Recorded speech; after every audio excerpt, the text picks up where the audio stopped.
Selamat siang Bapak Ibu semuanya. Terima kasih atas kesempatan yang diberikan kepada saya. Sebelum saya menyampaikan materi, saya izin perkenalan dulu karena bukan mungkin lagi, kayaknya memang nggak kenal ya Bu ya. Ya, nama saya adalah Anissa Lovitasari. Saya mengajar di TK Negeri Pembina Senukam, kita tetanggaan. Saya adalah calon guru penggerak angkatan 9 untuk Kabupaten Bengkayang. Hari ini saya ingin menyampaikan tentang budaya positif. Sebenarnya saya itu malu gitu Bu berada di sini karena pasti senior pengalamannya sudah banyak.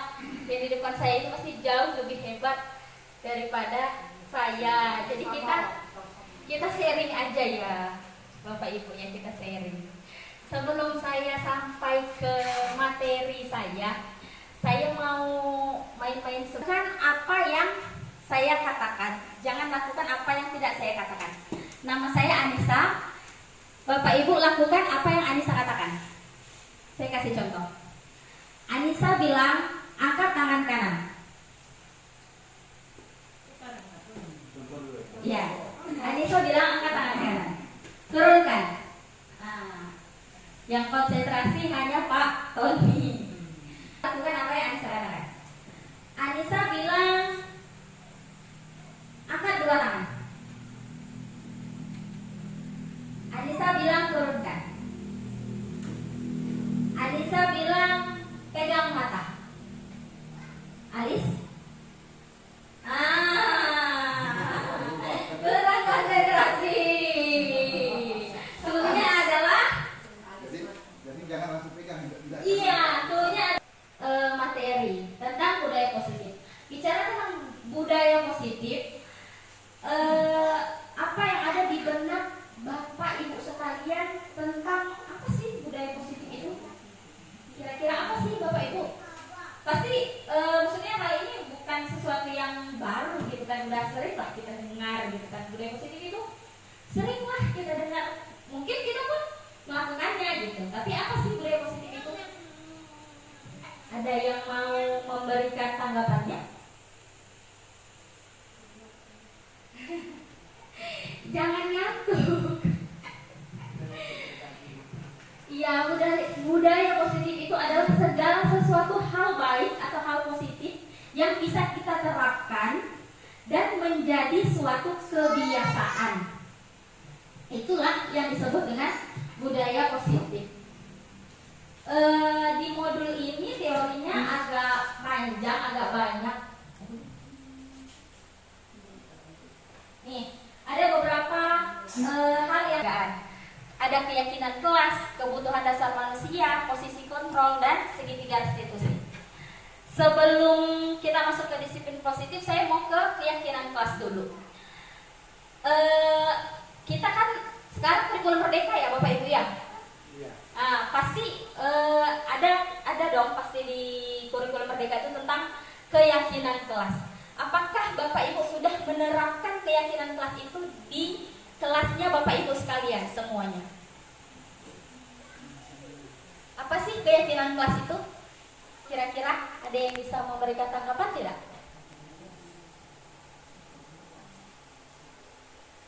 Iya, nggak apa-apa, maksudnya kita sharing, nggak ada yang salah kayak gitu. Ibu Endang tadi apa Ibu keyakinan kelasnya? Oh ya, misalnya anak sebelum masuk kita berdoa dulu keyakinan kelasnya. Iya. Apakah sama antara keyakinan kelas? Apakah sama antara keyakinan kelas dengan peraturan? Peraturan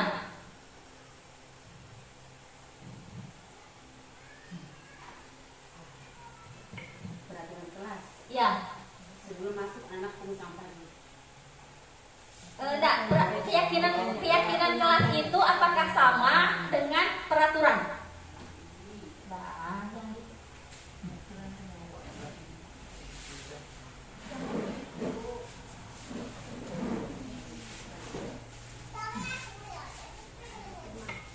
Kalau peraturan itu diatur sama guru yang buat peraturan.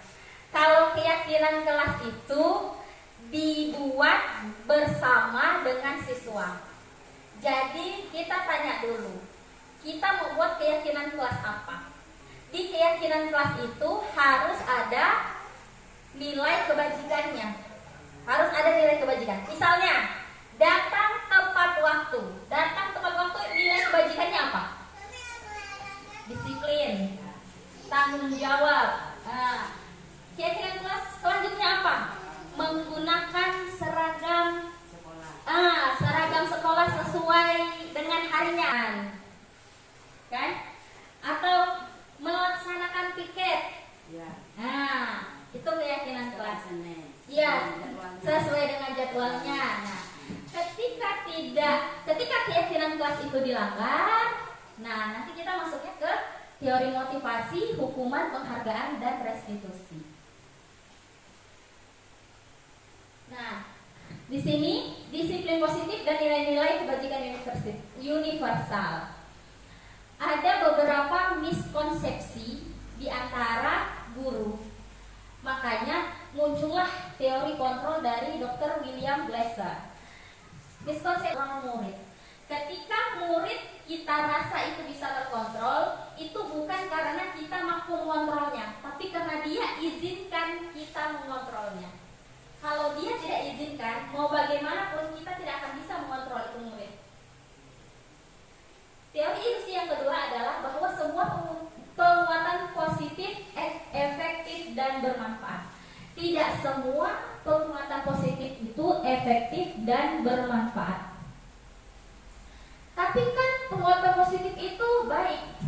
Iya betul.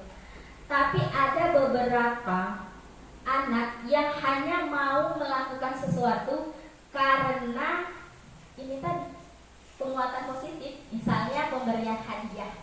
Jadi dia tidak akan bersemangat melakukan itu ketika tidak ada hadiahnya, gitu. Kemudian yang ketiga adalah ilusi bahwa kritik dan membuat orang merasa bersalah akan menguatkan karakter.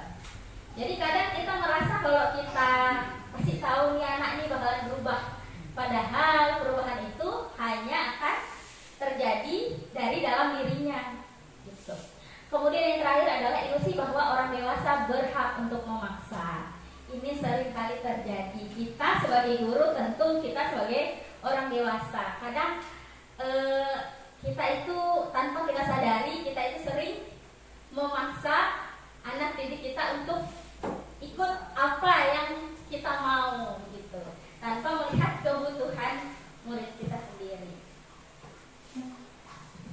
Nah, kemudian untuk makna disiplin, menurut Ki Hajar Dewantara, disiplin itu adalah di mana ada kemerdekaan, disitulah ada disiplin yang kuat.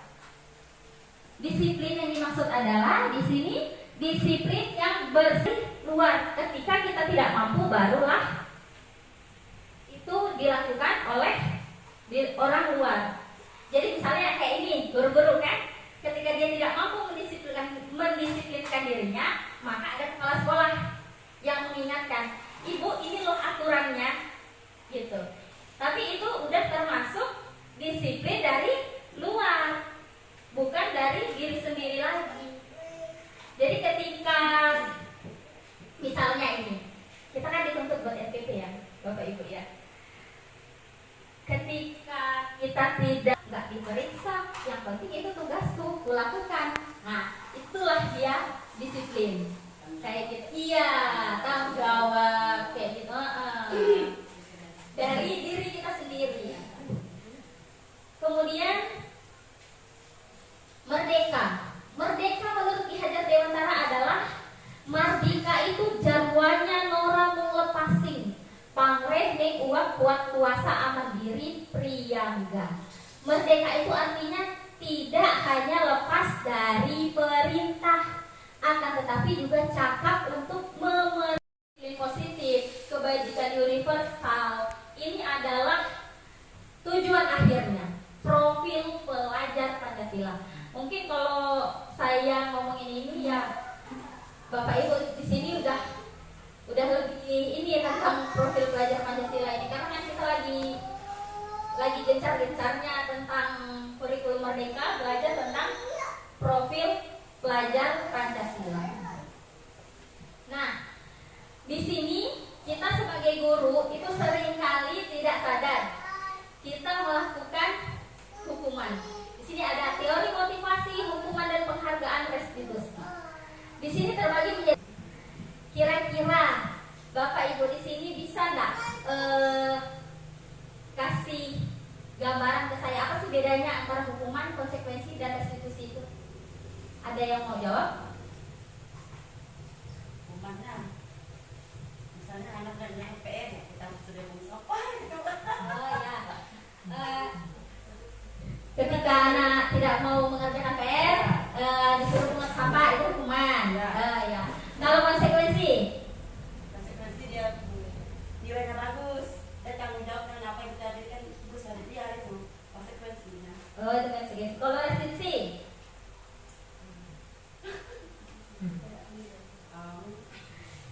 Bingung ya Bu ya? Kesang dan kesang. Kalau hukuman itu berasal dari satu pihak, misalnya anak tidak mengerjakan tugas.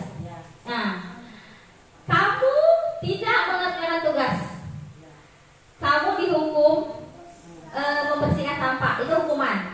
Dia tidak memilih kan? Dia tidak memilih untuk pungut sampah. Itu hanya dari kita, dari guru, dan hanya dari satu pihak. Itu namanya hukuman. Kalau dan hukuman itu bisa bersifat fisik dan non fisik. Kalau fisik pukulan, kalau non fisik itu kayak pungut sampah gitu. Kalau dia konsekuensi itu ada kesepakatan antara dua pihak dan sifatnya tidak berupa fisik.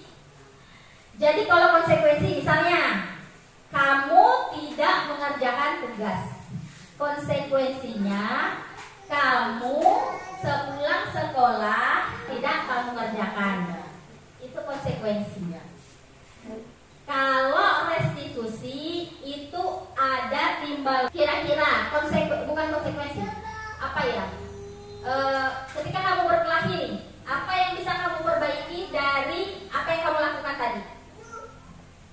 Misalnya minta maaf, hanya minta maaf saja.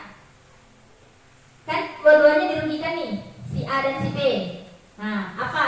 Kalau misalnya nih berkelahi tidak luka, tapi kancing bajunya copot. Nah, apa yang bisa kamu lakukan untuk si B? Si B itu kancing bajunya copot. Misalnya belikan baju baru, atau saya pasangkan Bu kancingnya. Itu ada nilai tanggung jawab si B tadi ini. Nah, itu restitusi. Atau kayak tadi tidak mengerjakan tugas kan? Apa restitusinya? Apa yang bisa kamu lakukan untuk memperbaiki kesalahan kamu? Saya mau mau les tambahan, misalnya selama 2 hari sepulang sekolah. Nah, itu ada nilai tanggung jawabnya kayak gitu. Nah, kadang kita ini lebih sering ke hukuman ya, Bu ya.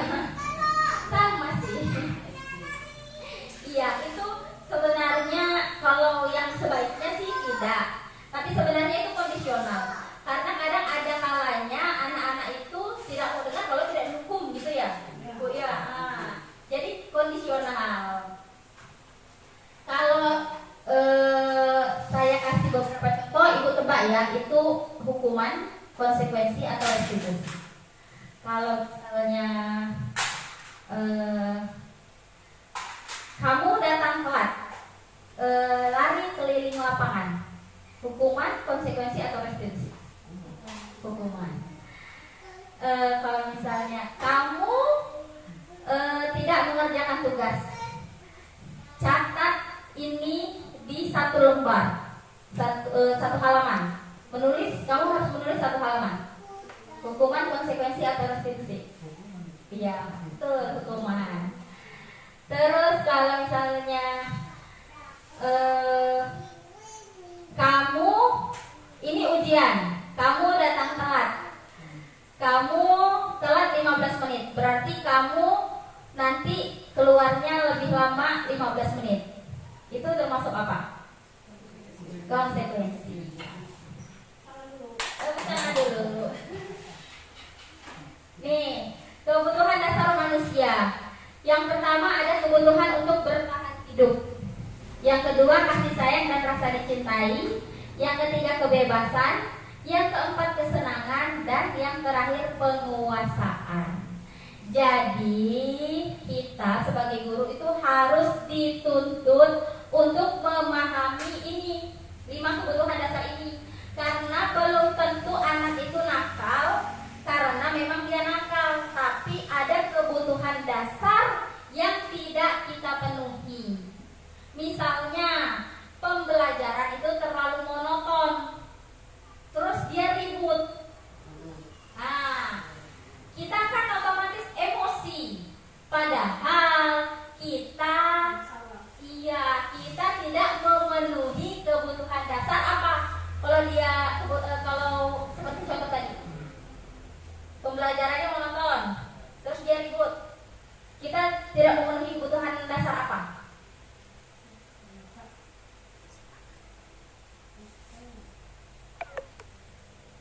Kebebasan dan kesenangan. Karena kita hanya kasih materi, dia bosan kayak gitu. Belum tentu dia itu nakal, tapi kita saja yang tidak memahami kebutuhan dasarnya. Iya. Terus ada juga anak yang cari-cari perhatian. Kita harus tahu dulu kebutuhan dasar murid kita itu apa gitu. Karena setiap perbuatan pasti ada alasannya, walaupun itu perbuatan yang tidak baik.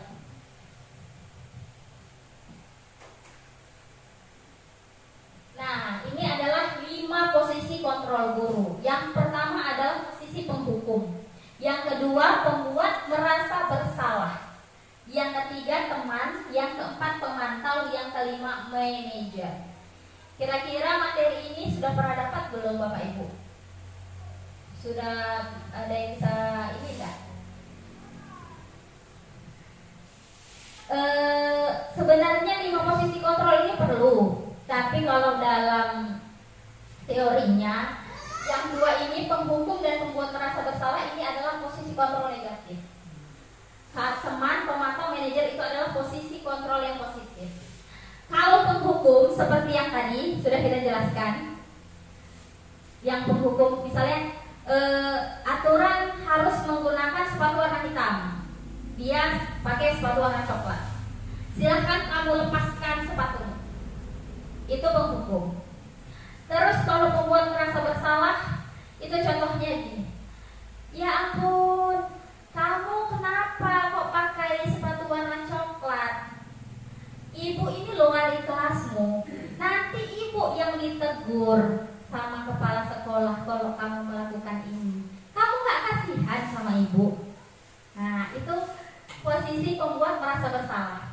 Atau anak-anak ribut, aduh ibu guru ini capek sekali loh ngajarinnya, kenapa masih ribut? Nah, itu pembuat merasa bersalah. Susah malu. Susah malu, udah kasih tahu be. Nggak kasihan lalu dengan ibu, habis dah sore ibu nih. Itu adalah posisi kontrol pembuat merasa bersalah. Iya. Kalau yang posisi kontrol teman, itu contohnya kamu belum selesai. Ya sudah, tidak apa-apa, nanti ibu guru bantu ya. Nah, itu teman. Kemudian kalau pemantau, misalnya tadi kan dia pakai sepatu warna coklat, kan? Kita tanya, kamu tahu tidak peraturan di sekolah kita? Nah, itu kita pantau dulu. Kita pantau pengetahuannya tentang aturan-aturan, Ya, gitu. Ya, contohnya dia baju dikeluarkannya kan? Dilepaskannya. Kamu tahu tidak aturan di sekolah kita ini? Iya, pemantau. Nah, posisi yang terbaik itu sebenarnya posisi manajer. Di posisi manajer ini menggunakan segitiga restitusi. Nih, kalau posisi manajer itu dia dalam melakukan tindakan itu menggunakan segitiga restitusi. Yang pertama adalah menstabilkan identitas. Semua yang dilakukan, kita akan melakukan hal terbaik yang bisa kita lakukan. Jadi walaupun dia berkelahi, mungkin dia melakukan hal terbaik, dia melawan, jadinya berkelahi, begitu. Terus validasi tindakan yang salah. Kita validasi tindakannya. Semua tindakan memiliki alasan. Kemudian yang terakhir adalah menanyakan keyakinan. Jadi begini contohnya. Kalau menggunakan teori segitiga restitusi ini, kita sebagai manajer, gitu kan. Misalnya ada murid yang tidak mendengarkan Ibu Endang, gitu, ribut terus. Dipanggillah oleh si kepala sekolah. Contohnya saya kepala sekolah, saya sebagai manajer. Arkan misalnya, Arkan, Bapak dengar hari ini kamu membuat Ibu Endang sedih karena kamu ribut terus, kamu buat onar di kelas. Apa alasannya kamu melakukan itu? Jadi divalidasi dulu tindakannya. Apa alasannya? Karena semua tindakan itu punya alasan. Saya Pak bosan misalnya. Saya Pak bosan Pak dengan pelajaran itu, Pak saya udah ngerti Pak pelajarannya. Diulang lagi sama Ibu Endang. Saya malas. Jadi saya ribut karena saya paham. Misalnya begitu kan. Terus kita beri penguatan. Iya. Kamu sudah mengerti, itu bagus. Tapi tindakan kamu yang ribut itu tidak benar. Terus kita tanyakan, kita kan sudah buat kesepakatan keyakinan kelas. Keyakinan kelas apa sih yang kamu langgar di situ? Gitu. Kita tanyakan keyakinan kelas apa. Nah, kalau memang anaknya, kalau memang budaya positif ini dilaksanakan dari awal, pasti dia sudah tahu keyakinan kelas apa yang dia langgar, gitu kan. Keyakinan kelas apa yang saya langgar? Saya tidak disiplin Pak. Terus saya itu tidak bertanggung jawab Pak, karena saya sudah membuat guru saya sedih, begitu kan. Terus kita restitusi. Apa yang bisa kamu lakukan untuk Ibu Endang? Gitu. Jadi nanti dia akan jawab misalnya, saya akan meminta maaf Pak. Saya akan membantu Ibu Endang mengajarkan teman-teman saya yang belum mengerti, karena saya sudah mengerti. Nah, jadi itu posisi yang terbaik adalah posisi manajer, karena di dalam penguatannya dia menggunakan segitiga restitusi ini. Sepertinya sudah selesai materinya. Terima kasih. Apakah ada pertanyaan? Sebelum kita tutup, saya mau 1 orang atau 2 orang atau 3 orang, semuanya boleh kalau mau. Saya mau merefleksi dari kegiatan ini, apa hal baik atau hal baru atau gagasan baru apa yang Bapak Ibu terima pada hari ini? Siapa yang mau? Kita refleksi. Apa yang Bapak Ibu dapatkan hari ini? Hal baik yang Bapak Ibu dapatkan hari ini. Dan kalau bisa kritik dan sarannya juga nggak apa-apa. Kalau ada yang mau ngasih kritik dan saran nggak apa-apa. Silahkan. Bapak mungkin boleh, Ibu. Kalau saya Bu, hanya terima kasih Bu atas waktu dan kesempatan. Nah, untuk hal hari ini, menurut saya itu hal yang baru, karena dari diskusi dan lain sebagainya itu tadi, itu baru saya dapatkan hari ini. Walaupun saya sudah lama menjadi guru juga, tapi saya kan belum pernah menjadi guru penggerak. Jadi masih ada kekurangan daripada saya itu. Saya kira itu. Terima kasih untuk informasi yang hari ini. Terima kasih Bapak. Ada lagi Ibu yang ingin menyampaikan pendapatnya? Mungkin Ibu yang di ujung sana mau menyampaikan pendapatnya? Tidak? Ada lagi Ibu Endang? Silahkan Ibu Endang. Sehat sehat. Ya, terima kasih atas Ibu Anissa. Ya, ini kita sering lah ya. Masalah PK SD itu kan kurang lebih lah penakalannya itu. Hari ini masalah anak